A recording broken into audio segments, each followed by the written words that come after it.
Thanks for having me, Sandy. I'd like to thank Ethnic Media Services and all participants in this briefing.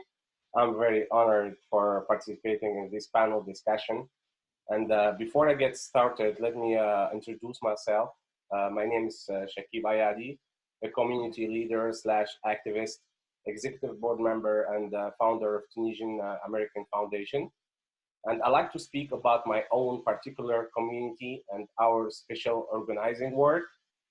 We know that no Middle Eastern or North African category in the 2020 census, but we encourage everyone to get involved.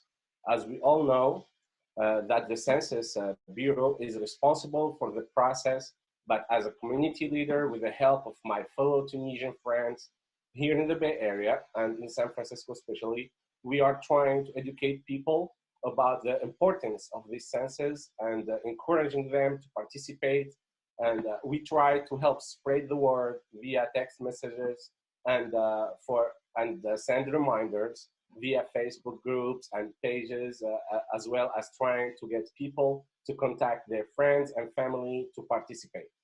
The North African community in the USA is very diverse, and as North African, we need to make sure that we are included in the census. And we believe that MENA community should be treated as a category because our community will continue to grow and need resources. As we all know, the data from the census provide the basis for distributing billions of dollars in federal funds annually. Our community need that help and need that support. And based on our data show, the number of Tunisians in the USA is 10,526, and the growth rate is 1%. And the current number now is 12,115, and the annual growth rate at the year 2019-2020 is 0.85%. And the data show that our community is growing very fast. We are an individual, like invisible community. It's so important to be heard and fairly represented.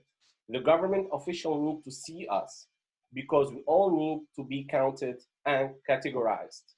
And responding to the census is not only our civic duty, it also affects the amount of funding our community receives and how our community plans for the future.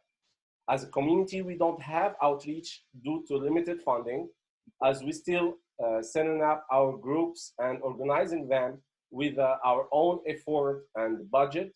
And one of our biggest challenges that we are looking at for the next few years is educating people to get involved in this census and to get budget to be able to empower our community and to help our needs. Due to the COVID-19, unfortunately, we couldn't meet face-to-face, but we are working on growing our social media platforms for outreach and planning not to focus only about San Francisco or the Bay Area, but we are working on promoting our effort nationally.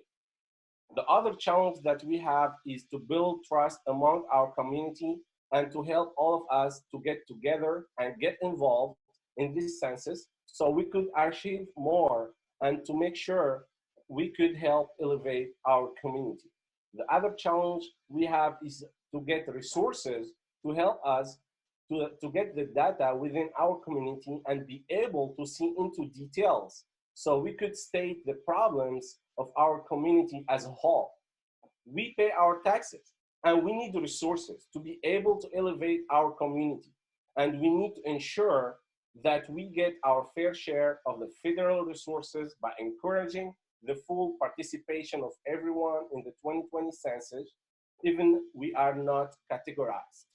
The 2020 census is simply what shapes our future as a community, and we think that the MENA should be treated as a category, not for race.